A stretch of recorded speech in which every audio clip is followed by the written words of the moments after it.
Hello friends, I am Abhilash Matthew. Welcome back to my channel. Today we will discuss the difference between reflexive and emphatic pronouns. As we know that reflexive and emphatic pronouns are the pronouns which we used instead of nouns. Look at the first sentence. When self is added to my, your, him, her, it and selves is added to our, your, them, we can get a new word. That new word is known as a reflexive pronoun. We can see how do you use or how do you form reflexive pronouns. Self uses with singular subject like my plus self, myself, your plus self, yourself, him plus self, himself, her plus self, herself, and it plus self, itself. These are the singular reflexive pronouns.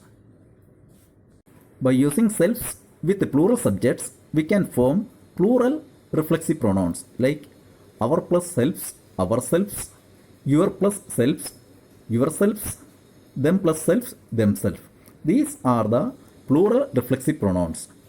Here we can see that these are the combination of two words. So reflexive pronouns are also known as compound personal pronouns because these are the combination of two words like my plus self. Two words are here. By using these two words, we can get one new pronoun, that is myself. That is a reflexive pronoun. The same way, your plus self. Let's see what is reflexive pronouns. Myself, himself, herself, ourself, and themselves are the examples of reflexive pronouns. These reflexive pronouns are compound personal pronouns that make a subject its own object. In simple words, we can say that by using these personal pronouns, the effect of the action is reflected up on the subject. Reflexive pronouns are used as an object of the verb and refers to the same person or thing. Let's see a couple of examples so that you can easily understand how do you use reflexive pronouns in sentence. In the first example, I hurt myself. Here, hurt is the verb. The action is reflected up on the subject. Subject is I. We can ask to him, who hurt you? The answer is I hurt myself. The action is reflected up on the subject. The same way, the second example, we hurt ourselves. Here, we is a subject, so the reflexive pronoun ourselves is used. Here is also action is reflected up on the subject. Third example, he enjoyed himself at the party. Here is also the action is reflected up on the subject. And fourth example, they enjoyed themselves at the party. They is a subject and themselves is the reflexive pronoun used here.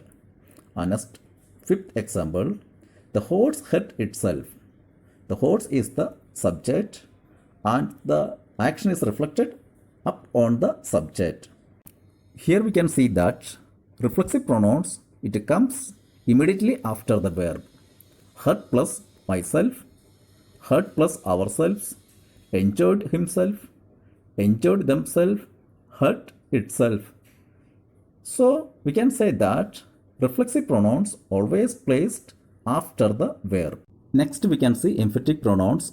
Emphatic pronouns are the pronouns which come immediately after the noun or pronoun to emphasize them. Look at the example. I will do it myself. The emphatic pronoun myself is used in the sentence. It comes immediately after the pronoun. It is a pronoun. In the second example, I myself saw him do it. Myself is the emphatic pronoun used here. It comes immediately after the pronoun. I is the pronoun. And third example, he himself wrote a letter. Himself is the emphatic pronoun and it came immediately after the pronoun. He is the pronoun. And last example, they will solve the problem themselves. Themselves is the emphatic pronoun. It came immediately after the noun. Here, problem is the noun. It is an abstract noun. So in this way, we can use emphatic pronouns in sentences. So try to learn reflexive and emphatic pronouns as many as you can and use it in your daily conversation. I hope you have understood how do we form reflexive and emphatic pronouns and how do you use it in sentences.